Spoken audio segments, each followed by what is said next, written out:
आजार को पड़ाव कना कोविड-19 आजार पड़ाव कते नेहाबिते दिसोम रे 1936 जना को गज अकना ओना आजार पड़ाव कन हड़ को लेखा 53,453 जना नितो दो 52,153 जना 12,623 जना को चेठा रुआड़ कना होला सिंगड़ हाबिते 24 घंटा रे 196 जना को गज अकना पश्चिम बांगला रे होलागे 294 जना को गज अकना ओना छाड़ा महाराष्ट्र रे 53 जना गुजरात रे 22 जना राजस्थान रे 3 जना उत्तर प्रदेश रे 9 जना पंजाब रे 12 जना और चंडीगढ़ हरियाणा कर्नाटक और तमिलनाडु रे 1 जना कते पारोमेन 24 घंटा को गज अकना जतम खन ढेर को गज अकना महाराष्ट्र पोनत रे 992 जना गुजरात रे 592 जना मध्य प्रदेश रे 103 जना पश्चिम बांगला रे 154 जना राजस्थान रे 81 जना दिल्ली रे 3 जना उत्तर प्रदेश रे 9 जना आंध्र प्रदेश रे 3 जना को गज अकना केंद्रीय मानवाधिकार उत्नव मंत्री रमेश पोखरियाल निशांक लई कदाय कोरोना छाड़ा होते तायमकान भारत जाकात जॉइंट एंट्रांस मेन रे बिनिड हुआ 17 खना 22 जुलाई भारत जाकात मेडिकल एंट्रांस बिनिड नीट तो हुआ 23 जुलाई मानतान पोखरियाल लई कदाय आडी लगन माछा के सीबीएसई रे 12 चानाच रे सारेज बिनिड को रे नेडा महा उछन सदरआ कोरोना रे पनत रे कोरोना हालबिगो तुनखी तलाश लगिते हड़मो साहा डिपार्टमेंट मिटांग मारते दल नोआ पनत को सेटेर कना कोलकाता रे लगित बहालिया खान डॉक्टर अपराजिता दासगुप्ता दो all India institute of hygiene and public health रेन डाक्तर कनाय केंद्रीय हड़मो साहार मंत्रका मिद उछन तलाते नोआ पनत रे सांगे नो हड़मो साहार पारुखिया दल भेजा करे कथा बड़ाय होचो होई कना केंद्रीय निर्देशिका लई होई कना जास्ती नो आजार को पड़ाव कान दिसोम रे नोंकान 12 गोटांग जायगा रे ओनकान दल दो भेजा कना हड़मो साहार मंत्रक तो नोआ होई लई कदा ओना को जिला रे कंटेनमेंट जोन एलाका रे सेन कते कोरोना छाड़ा मुकाबिले रे पन सरकार गड़ो सपोर्ट लगिते ओना दल दको भेजाव काट कोआ कोलकाता रे कोरोना आजार को पड़ाव कान आरो बार जना गज खबर नाम कना सल्टेक रे आमरी अस्पताल रे तेहे सेता ओक्ते कोलकाता रे बेनियापुकुर रेन बासिंदा उमेर 2 सेरमा रेन मिड हड़े गज अकना हावड़ा जिला माली 5 घोड़ा रेन बासिंदा मिद तिले हो तेहेन भोर ओक्ते गज अकना ओना अस्पताल रे आरो 4 जना को भर्ती खातिरा कोविड-19 रे पड़ाव कते ओना अस्पताल रे 41 जना को रान मुरगन कना कोलकाता रे डिसान अस्पताल रे कोरोना संदेह ते भर्ती लेन 12 जना डाक्तार और मिड डब्ल्यूबीएस ऑफिसर नमूना वीडियो रे नेगेटिव हेज अकना होला निदे ओना अस्पताल रे और 1 जना रोगी भर्ती एनखान ओना अस्पताल रे 22 जना कोविड-19 रोगी मेना आकात कोआ बेलेघाटा आईडी अस्पताल रे सेता ओक्ते आरो 2 जना को भर्ती एनखान ने हाबिते 22 जना को तिखिचा चला कना कोलकाता पियाले जाम अस्पताल रे तेहेन सेता ओक्ते मिन हड़े गज अकना उनी दो कोड़ाम रे आजार रे अस्पताल भर्ती तहे कना कोरोना ते गज अकना से बांग ओना तजबीद कते को नेलेदा राजस्थान रे अजमेर खन आटक कान 1177 जना कामिजोंग हड़ते मिटांग रेलगाड़ी पनत सेटेर कना सेता तेहेन 11 बजा ओक्ते ओना रेलगाड़ी दो हुगली रे डानकुनी स्टेशन रे सेटेरना पनत सरकार पाहटा खना मंत्री मलय घटक और तपन दास गुप्ता तकिन उनको कामिजोंग हड़ किन आतांग दाराम केट कोआ तायमते उनको हरो बांधे लुगड़ी लापो साथे ताहे कान सानाम सामान को सैनिटाइज के तको को ओना तायम शासनतारी पाहटा खना बास गाड़ीते उनको दो ओड़ा को इदी रिया को व्यवस्था केदा गापा केरला रे एन्नाकुलम खना और मिटांग रेलगाड़ी आटक कान कामिजोंग हड़ और सांघारियाते पनते सेटेर कना मेनते बड़ाय कना ओना साथे पुरसी पनत उड़ीसा झारखंड बिहार सिक्किम एमान पनत रे आटक कान हड़ को रुवाड़ आगु को लागिते सरकार दो बास गाड़ी व्यवस्था कदा बीजेपी तो रेंगेज नाचार सीमा आड़े लतारे गिरेबासेट कान हड़ को इलेक्ट्रिक बिल मुकुब का रे नेहर कना दरेन जतियारी सूत्रे राहुल सिन्हा लई कदाय केंद्रीय सरकार रेंगेज नाचार हड़ को लगिन चावले गुहुम भेजाव का रेहो पनत सरकार दो रेंगेज नाचार हड़ ठेन बाय सेटर दाड़े करा मानतान सिन्हा दो लई कदा कोरोना मुकाबिला और रेशन दुर्नीति बंद रे सरकार जेलेका एबर थाव कना उनका गे एटा एटा पनत रे आटक कान कामिजोंग हड़ हो को रोड अगुते हो एबर थाव कना तेया खबर पड़ा दो नोडे गे मुचेद एना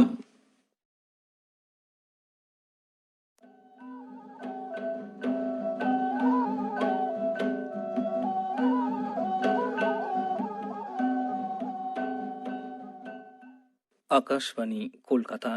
पोनसाय मॉडेल तुरुई के टुडे तुरुई मिटे रियान गीतांजलि उछेन तालमा खुनुछेन कान सांतारी आखड़ा पे आजमेदा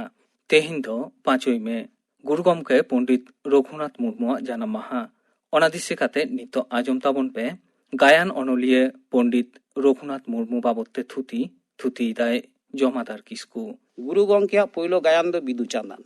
नोआ गायन रेगे गायन कारीगल रघुनाथ मुर्मुआ ओरम दो अड़ी तेद गेबोन ᱧᱟᱢᱟ। बिदु चंदन गायन दो पंडित रघुनाथ मुर्मू आया ऑलचिकी पासनाव कामी रे जखन जहरे ताहे कना उनगे नोआ गायन रे सेरमा रेन कुकमु ᱧᱟᱢ कोड़ा बोंगा और कुड़ी बोंगा किन मनमी तालारे एने सेरेन लगित ए आड़गो अगुलेट किना। धरती रे नुकिन बोंगा दो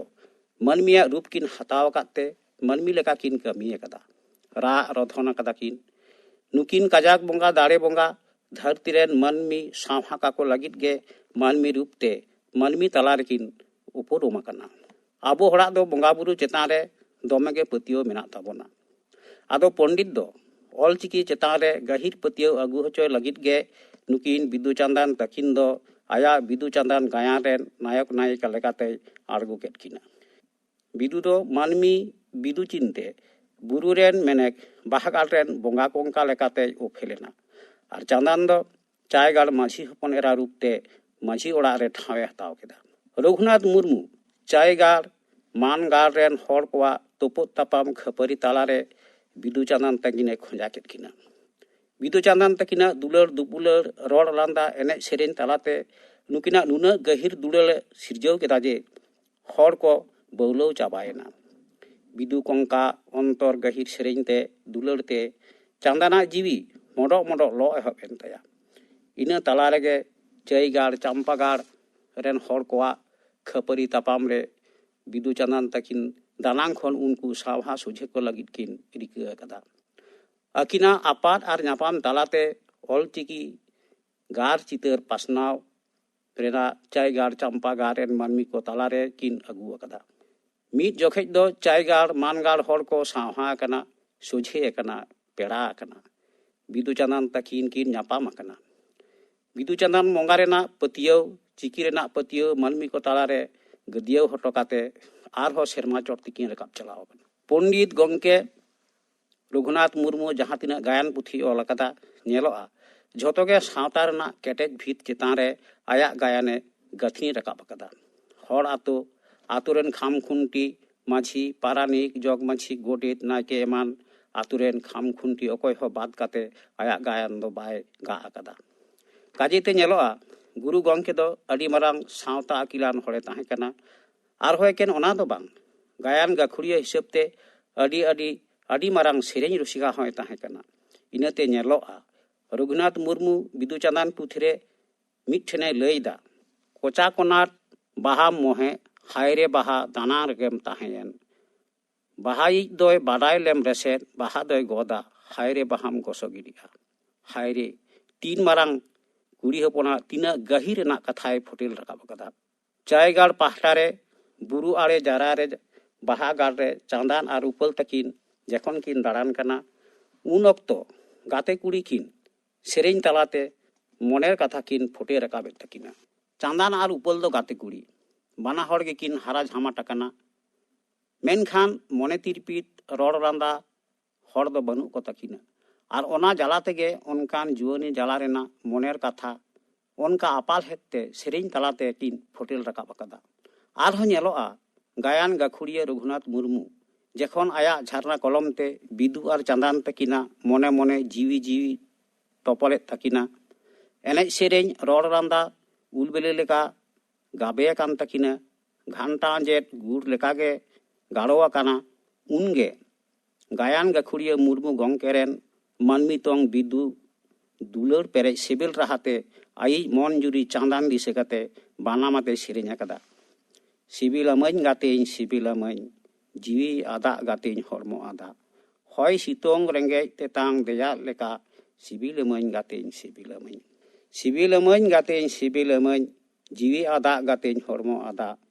एने सेरेन गातेन हेसे सेके कासा लेका सिबिलामैन गातेन सिबिलामैन जीवी आदा गातेन हरमो आदा। नुना मंच नुना सिबिल नुना सड़म नुना गहिर दुलर रेनांग कथा दो सरेस गायनिया गाखुड़िया हाउसी ठेन खनगे छलका उडुक दाड़ेया। आर उनी दो जोहाराय गायन गाखुड़िया गुरु गंके पंडित रघुनाथ मुर्मू गे। नुई अकिलान गायन गाखुड़िया झरना कलम दो बांग थीर कना आरहोय ऑल केदा खेरवाड़ बीर लेकान गायन पुथी।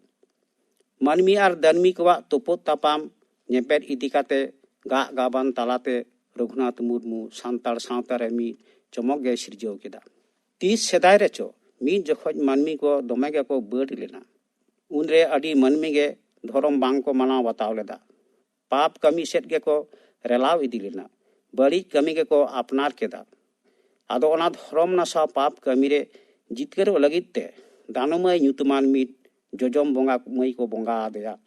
ᱟᱨ ᱠᱚ ᱟᱹᱥᱩᱞ ᱠᱮᱫᱮᱭᱟ ᱟᱨ ᱠᱚ ᱫᱮᱵᱟ ᱥᱮᱵᱟ ᱟᱫᱮᱭᱟ। भागे मानमी साब अगू काते उनको को बोंगा आदेया मेनेक को मा आदेया उनकान उनका तेगे उनको दो मानमी खन दो को एटा इदीना आर को दानमीना दिसोम हो भेगार ते को दिसोमाना राजा हो को तिंगुआना आदो मानमी को साब इदी काते को सेबेट एट को ताहें आर आदेक को दो आकुई जजम मोंगा ठेन को मा एट को ताहें। दानमी को मानमी चेतान को राज लेना उनको चेतान रे नाहाचार गंजना को चलाव केदा। नौनोंकान कहानी आते अड़ी मौज खेड़वार बीर गायन पुथी गा आकादा। ऑल ऑल तेगे रघुनाथ मुर्मू दो आर हो गायने ऑल केदा दाड़े के धन नवा पुथी रे आर मिट पाहटा जुदा मिटांग चितरे साप रकाब केदा। सौत चेतान रे सरी चेतान रे अड़ी नापाय भेगार साद रेना मिटांग सावता अरी गायन दाड़े के धन सावता अरी गायन रेना जहां चितर बोन ᱧᱟᱢᱟ खाटो माछाते ओना दो नोंका दिनु जेखन हपन गया उनगे आपाते गज बगिया दिया आपातेर गुजु जखन सिगनाते एम हटो लेदा दिनु दो ओना दिशा कातेगे आर धरम डाहार तेगे ताड़ाम लेदा। दिनुआ मने रे दो लोभ लालच बांग ताहे कान ताया बोगेया कमी को गई कमी कान ताहे आपाता हाना सिकनत कथा उइहर काते दिनु दो आया हरते ताड़ाम कदा आर चुरित दो नापाय दोहरना रिका कदा। दिनु दो आपाता ओना सिकनत कथा उइहर काते गे जीवन भोर नापाय कमी रे खोंजा आकना।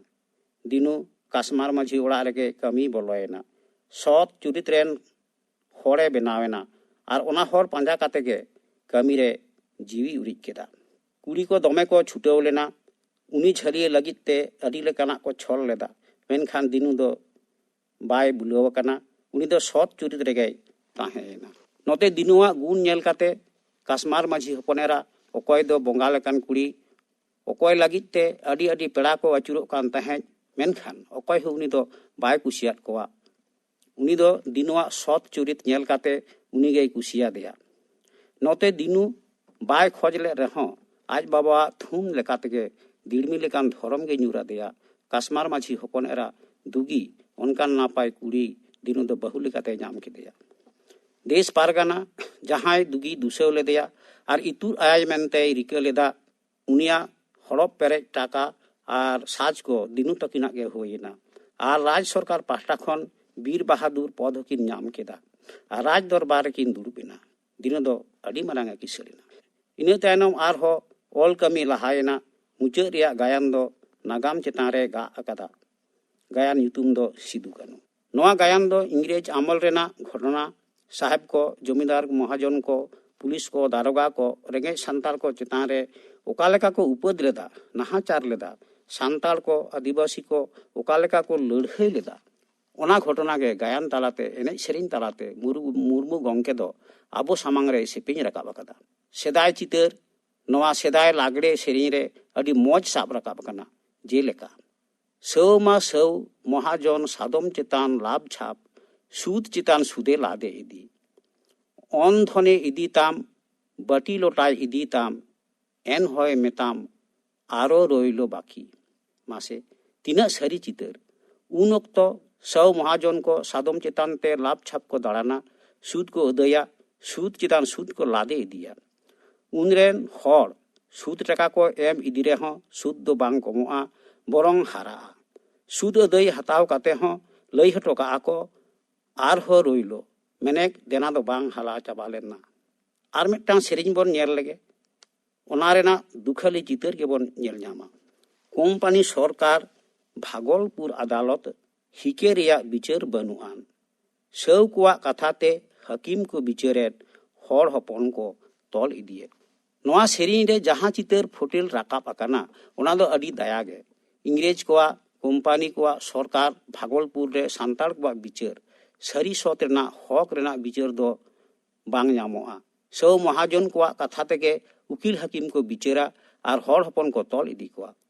नौ नवा को विरुद्ध रे सिदु कानू तकिना आयुरते आदिवासी को हुल लेदा ओना हुल रे तिना जे हर को गज लेना ओना रेना लेखा जोखा दो बनुआ मुचाद धरी कानूई गज हचोयना सिदुई साब हचोयना उनी दो 5 कटिया बाड़े दारे रे पासी काते नवा धुड़ी धरती ना जीवन को मुचाद के ताया गुरु गोंके दो नौ नोंकाना मौज मौज गायन ओलकाते आबो तालारे आबोआ पारसी सावहेद नावा नावा डरे सिरजेव कदा ओना हतेते उनी दो आबो दो चिरदिन बन उइहरिया गायन अनलिया पंडित रघुनाथ मुर्मू बाबद थुति पे आजम के ताबोना थुति किदाय जमादार किसकु सान्ताड़ी आखड़ा रे नितो आजम ताबोन पे लॉकडाउन अक्तरे यूनिवर्सिटी सेचेद नोआ साताम बाबद डॉक्टर राही सोरेन साव कुकली रपड़ कुकली रे दो नामी शांति हेमब्रम लॉकडाउन रिया ऑक्टे रे मेना कुना आर सनाम कुगी ओकालेका आबोरेन सरकार लैयाबोन कान केंद्र सरकार से राज्य सरकार आबो दो ओड़ा रगी तहन हुयु तबुना अड्डी गी जरूर कमी हुयु खान अड्डी गी जहाना उनकाना लक्ति हुयु खान गी ओड़ा खoj दबुन उडोको मा आर ओना हो अड्डी संतोर तेबुन उडोको मा माने मोचा मु बेट काते उडोको हुयुआ जहाना रुमाल ते से मास्क ते ओना लगाव काते बाहरे बुन उडुक दाड़िया अड्डी लक्ति कमी तहन खाज गी बुन उडुकोआ इने छाड़ा काते नोआ हो लैया काना जे बारे बारे टी दुबुन सबुन सफा सबुन ते कम से कम 20 सेकेंड हबी बुन सबुनआ आदो नोंकान ऑक्टे रे नोंका बुझे कना जे आइमा लेकाना कमी को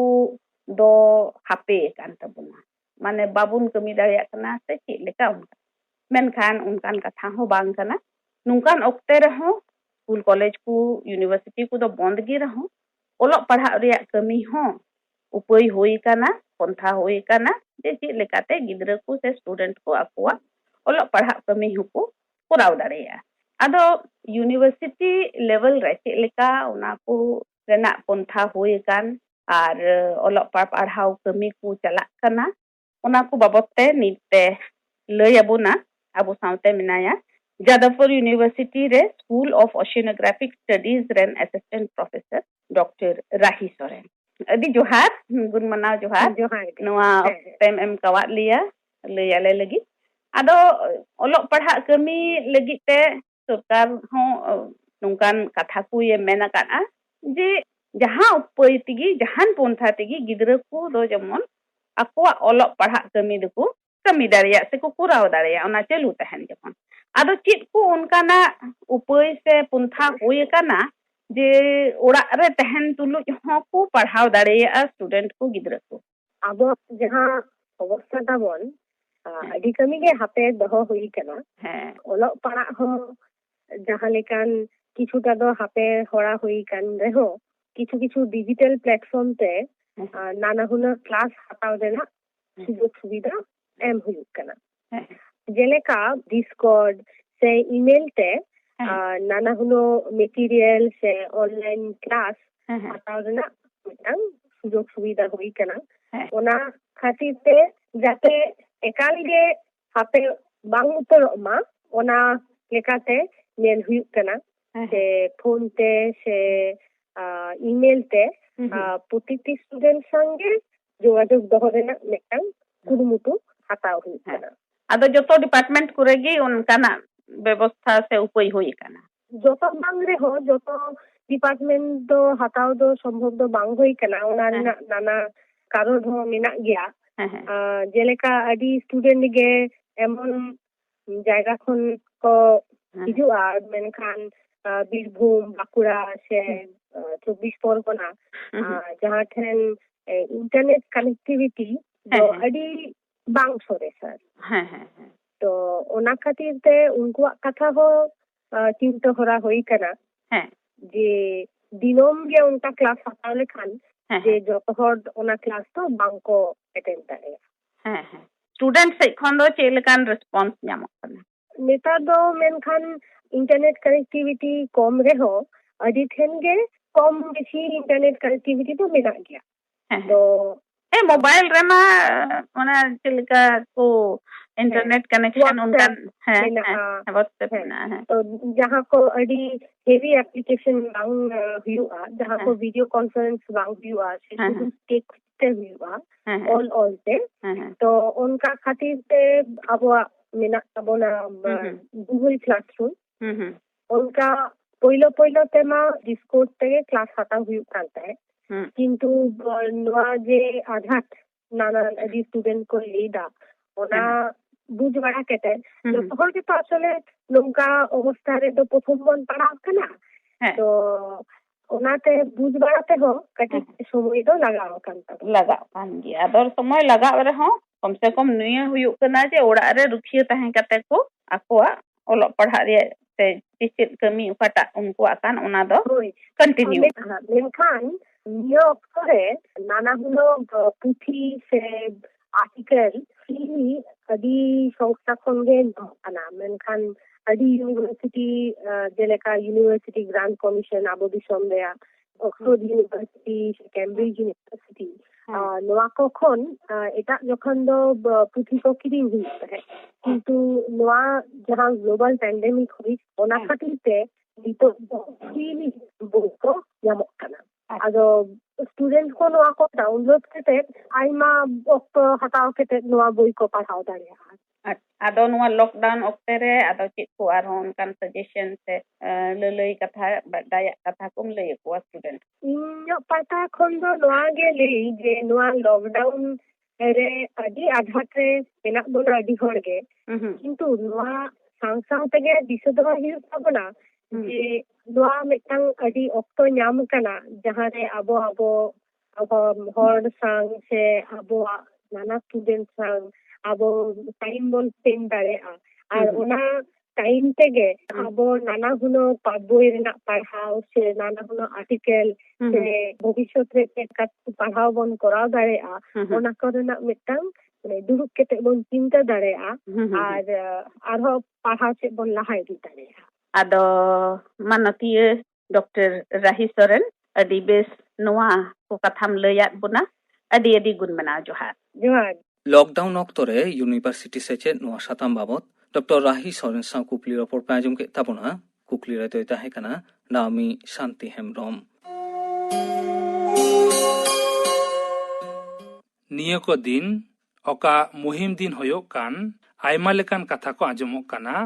ओका दो बांग सारिया जेलेका नोआ हो आजमोक काना ICMR दो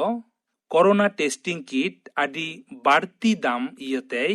बाय किरिङेत काना आर गेल एआई गोटांग कंपनी